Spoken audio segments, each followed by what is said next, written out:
All right, before we get started, I'm going to listen in prayer. Dear gracious Heavenly Father, Lord, thank you for just your grace, your mercy on us, Lord, and just giving us the opportunity to be here together, Lord, that we can grow your word.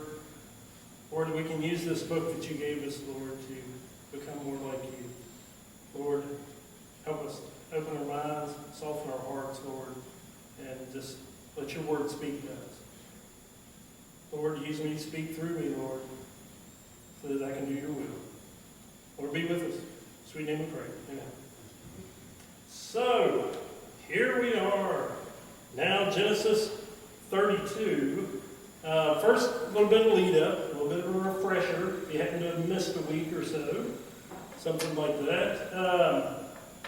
Go back to chapter 29. What we saw back in chapter 29 of Genesis, we saw Jacob. He fell in love with Rachel while she was watering the flocks, but gets deceived by Laban when he gives Leah to wed to Jacob for 7 years of labor.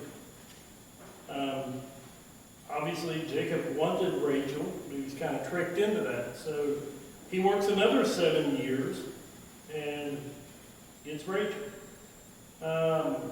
In the marriage of Rachel, Jacob ends up with Leah, Laban's slave Zilpah, Rachel, and Laban's slave Bilhah.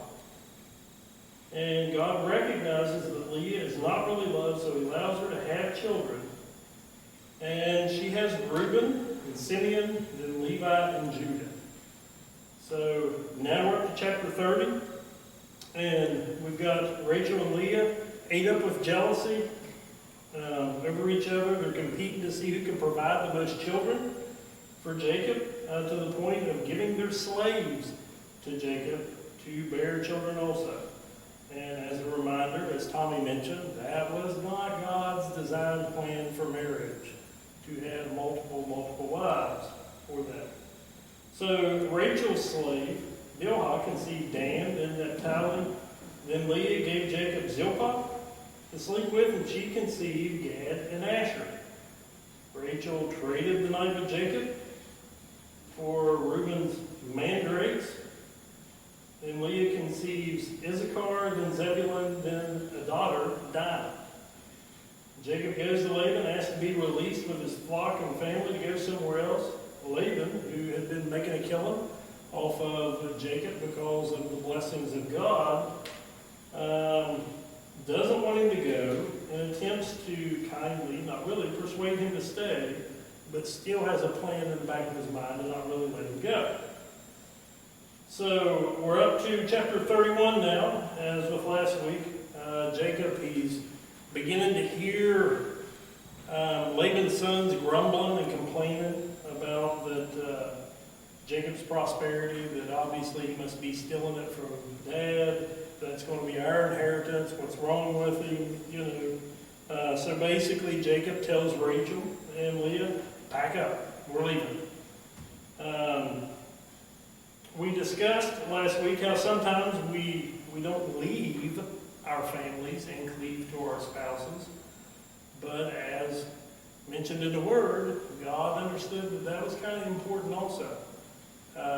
So Rachel and Leah, they do leave Laban, and now so they can progress on into their relationship, but oftentimes we find that can cause trouble in relationships when we're too married to our family and not our spouse. So we've got to be cautious of that, and that's why Genesis 2:24 talked about it. And like I said, it was almost like God knew what he was talking about. He told us that back in Genesis 2:24. So in chapter 31, we see Laban's greed and envy sprouting up in the way he's treating Jacob. He's not so nice anymore to him. Rachel and Leah recognize it. They say, hey, we're not going to get any inheritance. He's done spent it all anyway. So they said, let's start packing. They pack up, they leave, but Jacob starts chasing them down until God's protection hits Laban. Laban gives lame excuses for chasing them down, but seeks a covenant that they won't cross this border for hostile reasons. It's still a border marker today for Israel and Syria. So chapter 31, it gave us a good example of how we deal with family treachery and overcoming it in a godly way. So now we're up to chapter 32. If you want to turn with me to Genesis 32, we'll get started on it. Thank goodness it's not as long as chapter 31, so we don't have 55 verses to read. Got about 30 some, but it says, as Jacob started on his way again, angels of God came to meet him. When Jacob saw them, he exclaimed, "This is God's camp." So he named the place Mahanaim. Then Jacob sent messengers ahead to his brother Esau, who was living in the region of Seir in the land of Edom. He told them, "Give this message to my master Esau. Humble greetings from your servant Jacob. Until now I have been living with Uncle Laban, and now I own cattle, donkeys, flocks of sheep and goats, and many servants, both men and women. I have sent these messengers to inform my lord of my coming, hoping that you will be friendly to me." After delivering the message, the messengers returned to Jacob and reported, "We met your brother Esau, and he is already on his way to meet you with an army of 400 men." Jacob was terrified at the news. He divided his household along with the flocks and herds and camels into two groups. He thought, if Esau meets one group and attacks it, perhaps the other group can escape.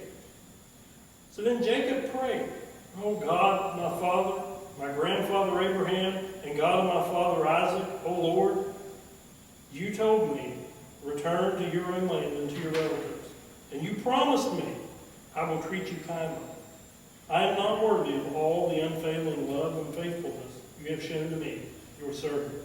When I left home and crossed the Jordan River, I owned nothing except a walking stick. Now my household fills 2 large camps. O Lord, please rescue me from the hand of my brother Esau. I'm afraid that he is coming to attack me along with my wives and children.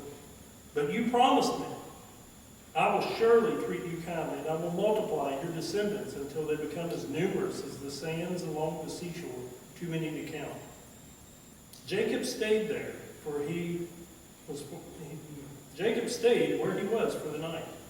Then he selected these gifts from his possessions to present to his brother Esau: 200 female goats, 20 male goats, 200 ewes, 20 rams, 30 female camels with their young, 40 cows, 10 bulls, 20 female donkeys, and 10 male donkeys. He divided these animals into herds and assigned each to different servants. Then he told his servants, "Go ahead of me with the animals, but keep some distance between the herds." He gave these instructions to the men leading the first group. "When my brother Esau meets you, he will ask, 'Whose servants are you? Where are you going? Who owns these animals?' You must reply, 'They belong to your servant Jacob, but they are a gift for his master Esau. Look, he is coming right behind us.'" Jacob gave the same instructions to the second and third herdsmen and to all who followed behind the herds. "You must say the same thing to Esau when you meet him, and be sure to say, 'Look, your servant Jacob is right behind us.'" Jacob thought, "I will try to appease him by sending gifts ahead of me. When I see him in person, perhaps he will be friendly to me." So the gifts were sent on ahead, while Jacob himself spent that night in the camp. During the night, Jacob got up, took his 2 wives, his 2 servant wives, his 11 sons, and crossed the Jabbok River with them. After taking them to the other side, he sent over all his possessions. This left Jacob all alone in the camp, and a man came and wrestled with him until the dawn began to break. When the man saw that he would not win the match, he touched Jacob's hip and wrenched it out of its socket. Then the man said, "Let me go, for the dawn is breaking." But Jacob said, "I will not let you go unless you bless me." "What is your name?" the man asked. He replied, "Jacob." "Your name will no longer be Jacob," the man told him. "From now on you will be called Israel, because you have fought with God and with men and have won." "Please tell me your name," Jacob said. "Why do you want to know my name?" the man replied. Then he blessed Jacob there. Jacob named the place Peniel, which means face of God. For he said, I have seen God face to face, yet my life has been spared. The sun was rising as Jacob left Peniel, and he was limping because of the injury to his hip. Even today, the people of Israel don't eat the tendon near the hip socket because of what happened that night when the man sprained the tendon of Jacob's hip. So,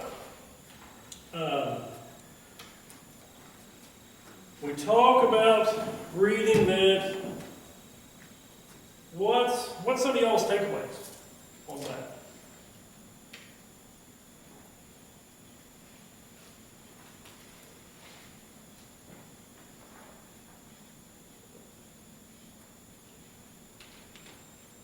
He's scared of his brother. He's scared. Praying and telling God, you said you're going to protect me now. Are you going to protect me? I know you will, but still, he's still doubting a little bit. Yeah. Yeah, absolutely. I mean, obviously. Send his wife and his sons back to the other side of the river. Yeah. Sent them back. He's scared. I mean, he's kind of heard that story before. Hey, there's 300 people, 400 people coming after you. Whoa. So yeah, he's scared, obviously. Absolutely. What else? I wonder if any of them could give for pretty much tricking his brother out of the inheritance, right? And I would say that's probably pretty good. Because his brother kind of owes him one. Yeah. Or two. Yeah. And I mean, that's what we got to remember. When Jacob left Esau, Jacob was acting like Laban. Jacob was the guy that was ripping off the family members and was swindling them out of blessings and everything else. And when he met up with Laban, he kind of met somebody just like him. And Esau was planning on killing him. That's why God told him to leave. You know, so he's got that in the back of his mind, and uh-oh, here comes an army now. But God's provided this so far, so he's Yeah, trusting. yeah, absolutely. What else?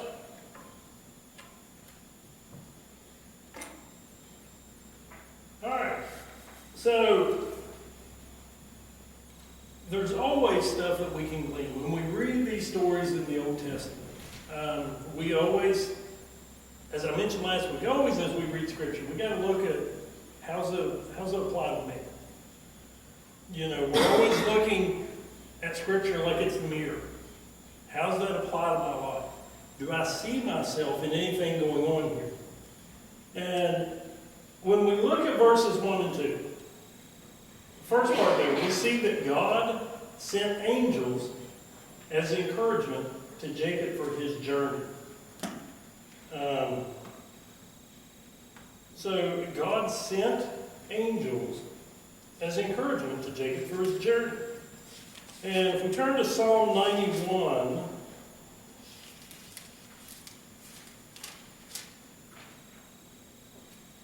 Psalm 91, verses 9 through 11.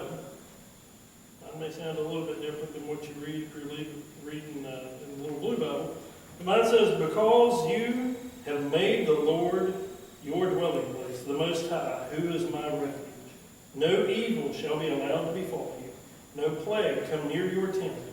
For he will command his angels concerning you to guard you in all your ways. So, that reminds us that God sends his angels concerning you to protect you.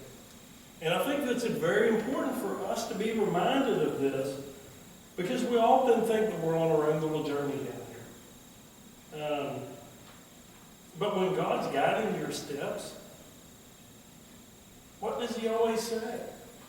You know, what does it say about my belief in God when there are so many scriptures in his word reminding me that God will provide me help? And so when we look at Jacob and we look, okay, here he's got angels meeting him, greeting him, encouraging him. But as we see the rest of the way through here, he's still scared. He's still scared. you still see doubt in everything that's going on. And when we look at ourselves, and like I said, as we look at Scripture and reveal it in ourselves, what does that say about my belief when I do the exact same thing? You know, why do we struggle with this? You know, in Genesis 3, in the story of the fall man, where sin came into the world, it reminds us that the devil attacks believers or Christ followers by using deception plus doubt, and that equals sinful desires. That's how the devil attacks us as believers. He comes to you and deceives you. You know, if you remember in chapter 3 back there in Genesis, he came to Eve and he was like, did God really tell you that? Did God really tell you not to eat of that tree? And then what she began to do, she begins to doubt. You know what, maybe he didn't mean that. Maybe he didn't mean that. And then what did that lead to? That led to their sinful desire to be God. That led to their sinful desire to do what they want. And the devil attacks us the exact same way. When we get in these situations where we're beginning to doubt God's sending his angels to help us, to encourage us, to uplift us, that's the devil saying, is God really going to help you? Is he really going to do that? So then that often leads to us doubting all these scriptures that the Bible is telling us. And then it oftentimes, as we'll see throughout the rest of this chapter, it leads to even some sinful activity in the way we respond to it. So we got to remember, we've got to be able to recognize that deception when it's happening. And we've got to be able to recognize when we're doubting God. Because it's going to lead to sin. And if we can catch it early, get in our Word, and even read something like 91, 9 and 11, that God's going to command his angels to minister to me, then that will encourage me and uplift me. And then maybe I don't have that doubt, which then doesn't lead to the sinful desire. So we got to be able to recognize that, because obviously that makes disobedient and unfruitful Christians. And we're not going to be doing God's work when we're in that shape. And which may look like we don't use our spiritual gifts. We've talked about the spiritual gifts on Sunday mornings. Maybe that leads to us not using those gifts because we doubt whether God's going to really encourage us and support us or not. You know, man, what if I get up to teach that class, or what if I get up to minister to somebody else and they laugh at me? You know, and that's that little deception playing in. That's you doubting, which then leads to you not acting on the will of God. So we've got to be able to recognize that. So in verses 1 and 2, we see that Jacob names this place Mahanaim, which means two camps. And it's referred to again, it's mentioned again in Joshua 21:38, 2 Samuel 2:8, chapters 17 and 24 and 27, and 1 Kings 2:8. And I think sometimes that's good for us to recognize also. When we hear these places being named by Jacob, by Abraham, by all these old patriarchs, we need to remember how it's linked throughout the rest of the Bible. Because it's all one big story. And I think sometimes we forget and we think, okay, well, he named it this. That didn't really have any relevance today. But as I mentioned also in the chapter before, the boundary line for Laban and Jacob was a boundary line for Israel and Syria. So it's good for us to recognize how this plays throughout the entire Bible history. So verses 3 through 8,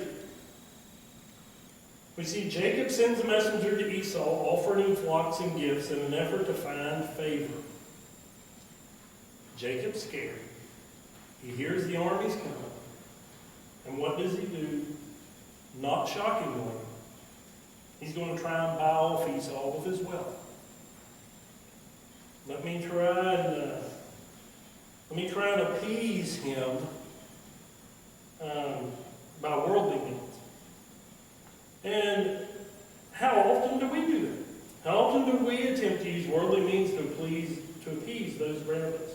Whether it's offering money or agreeing with things that are unbiblical, or trying to fit in ungodly conduct, we fail to trust God in our situations.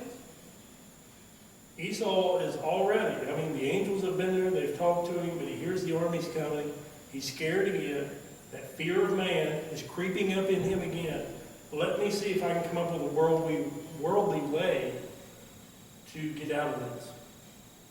Because I'm still doubting whether God's really going to protect me or not. So, we often do the same thing. We stand in a crowd of people, maybe at work, maybe a discussion comes up that's ungodly or not biblical, and we know we probably shouldn't be a part of this, but we just stand silent. It's basically just appeasing everybody around us to fit in. And it's very similar to what Jacob's doing. He's trying to appease by worldly means. We've got to be careful of that. We've got to be careful of how we react in those situations.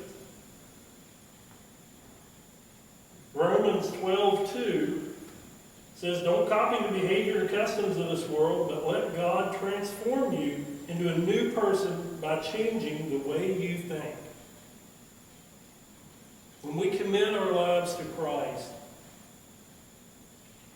and we begin to recognize our doubt, we need to transform our minds thinking and to know, I will put my trust in God. Because you know what? God is going to minister to me. He's going to give me hope. He's going to give me grace. And whatever happens, it's to His glory. And we need to remember that when these things happen to us. So, Jacob, he's doing this. He gets the report back. Esau's sending the people.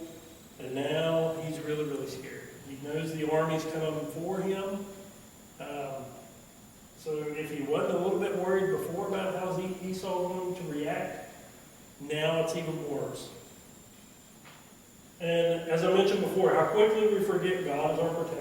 How many times do we limit God's protection and think immediately that we need some other help because God is not going to pull through for us?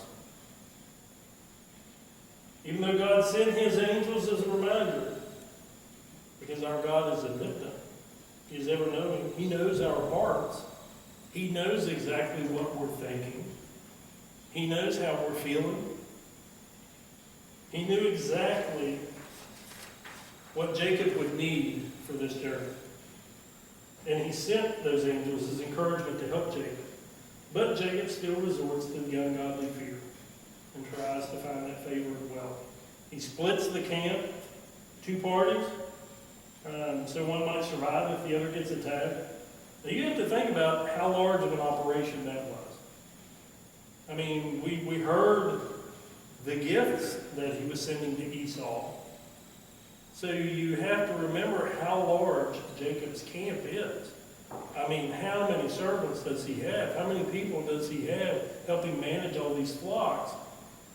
If he's sending that many animals in droves, my goodness, imagine splitting that camp in two. That's a massive undertaking. And it shows how fearful he was, how scared he was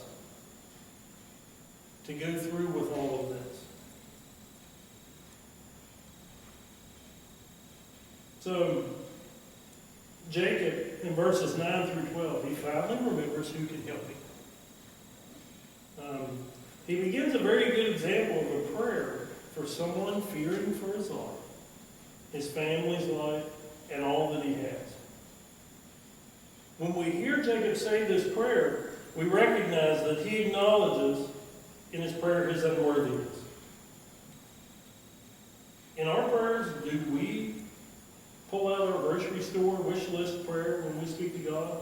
or do we bow before him in humility, begging for help? And I think sometimes we get in such a way of praying, bringing God our petitions, which he tells us to do that. There's nothing wrong with that. But do I take the time to humble myself before him? Do I take the time to ask for forgiveness of my sin? Do I take the time to recognize how omnipotent and mighty our God is? And do I approach with humility? Or do I just break out my list and start reading it off? So Jacob gives us a good example of what to do. And when we see that, we see him begging for help. We see him reminding God of his promises. We see him humbling himself. But then when we break out our list, is there any wonder why some of our prayers may not be answered? He reminds God of his promise from Genesis 28, 13 through 15, to be as sands on the seashore. So he remembers God's promises. He's reminding God of them. He's asking for God's protection.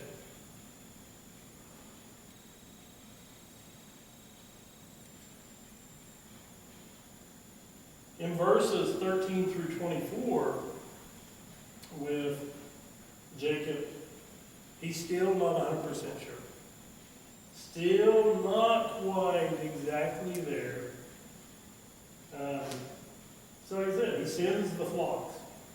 He sends them as gifts to find favor. Separates them out, thinking, well, maybe if the first round doesn't get it, maybe the second round will. Or maybe the third round will. Or maybe the fourth round will find favor with Esau. But he's still doubting God. Do we ever do that? When we look at this scripture, when we reflect it back on ourselves, and we reflect it back in how does this reveal my own heart, do we make some concessions to trust God, but ultimately have a backup plan in case we think God doesn't answer? I've been guilty of that. Been guilty of, yeah, sure, I'll do this. Just in case it doesn't work out, I'll have something over here ready. And, one of the things that made me think of, our missionaries are amazing examples. You take PJ. PJ sold everything she has here for her ministry. You take Jim and Connie Jeremiah. When we went to Africa and we were talking to them, they mentioned to us about that's when it really hit them, how much were they really trusting God or not. Because they ultimately had a home back here, and they always in the back of their mind thought, well, if it doesn't really work out over here for us, we can always go back home. And they said when their ministry really changed was when they decided, you know what, I'm not trusting God. So they sold everything they have here. And their life is literally now their ministry. And I think sometimes we can put ourselves in the same situations where I worship you, God, but ultimately I'm still going to have a backup plan over here in case this doesn't work out. And we got to be careful about how we do that. What's that revealing in our hearts? Am I putting trust in God or not? And so we see Jacob doing the same thing, and we see him making these concessions to trust God. Are we separating our camps? Are we seeking worldly ways to find favor with others we fear? Or are we trusting God and recognizing his protection and sovereignty in our life? If God tells us to stand up and speak to someone or teach a class, are we too scared to do it? Do we fear man more than God? Our fear can be an idol that separates us from God. Pastor Mark once said, if I'm doing anything other than the will of God, then I'm bowing to an earthly idol or choosing something else besides God. Can we relate to this? Now, obviously, when you look at your little note sheet, that's at the bottom of the page, but that's something for us to reflect on ourselves. What are idols in my life that may be hindering my relationship with God? Because that's something we always have to check ourselves on. Fear can be an idol for us. So when we look at Jacob, he's still not 100% sure. When we get to verses 24 through 32, he sent the family over there away. Sometimes we don't want people seeing us in our times of perceived weakness, so he wanted to be alone. God uses this time to use Jacob. Now, this section, when I read through this and was getting ready for this, I thought, oh, great. How am I going to explain this? How am I going to figure this out? So we see Jacob, he's over there by himself. Jacob starts wrestling. Some people believe he was in earnest prayer when he was over there. Some of the commentaries that I read said that, they believed he was in just extreme prayer, and that's why he wanted to be alone. But we see Jacob struggling to rely on God, so he might have even been trying to figure out another plan of how to escape, how to get out of it. Either way, God wants to seek his submission. So, when we talk about the man that comes and wrestles with Jacob, some of the commentaries stated that it was Jesus, one of Jesus' appearances in the Old Testament, in human-like form, but obviously not in the flesh, but more like in the form of like an angel. Some of the commentaries stated it was only an angel. And some stated, no, it was God. These may be some of the mysteries that we can ask God about in heaven. I tend to believe I think that it was Jesus in angelic form that appeared there, because it's mentioned again in Hosea, but it mentions it as being God and being an angel and then being God again. But I believe it was Jesus in that. And either way, Jacob was hard-headed. We remember Jacob as he had fought in the womb, and now he's still bucking God's control in his life. So, Jesus wrestled with him, but Jacob was still fighting submission. If there's one thing you can say about wrestling, when you talk about wrestling, you're understanding that at some point in a wrestling match, someone has to submit. Someone has to be pinned, and they have to submit. And I think that's important to recognize what's going on here with Jacob. Because Jesus is seeking Jacob's submission. I don't want this half-hearted, I trust you, God. Yeah, you're sending angels to minister to me. But I'm still really scared and I don't really trust you 100%. So, he comes there to wrestle with him. God wanted Jacob's submission. Jacob fought with all he had. And like I said, I would say he was quite the stubborn brawler. Because it mentions that. Part of his name was, struggles. He would struggled in the womb. So even in all the ways he had planned for Esau, he ultimately was still planning for escape, not relying on God for protection. And finally, the angel, or God, cripples him to bring him into submission. So he touches his hip socket and basically throws his hip socket out of joint. But Jacob submits, but he says, I want a blessing on it. I want a blessing. And when we look at Jacob and you think, my goodness, Jacob, you already had angels come to you. You'd seen the Lord, you had the visions of Jacob's ladder. What's wrong with you, man? Why are you not 100% in? What does it take for God to break us sometimes? What's it take for God to bring us into submission?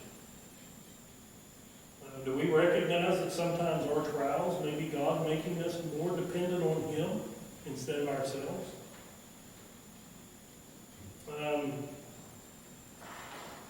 We usually don't rely on God as much when things are going well. So do we recognize that sometimes our trials may be God's way of, you know what? I'm the one you need to depend on. Submit to me 100%. Turn your life over to me so I can use you, and quit making concessions about why you can't do it or that I'm not going to take care of you.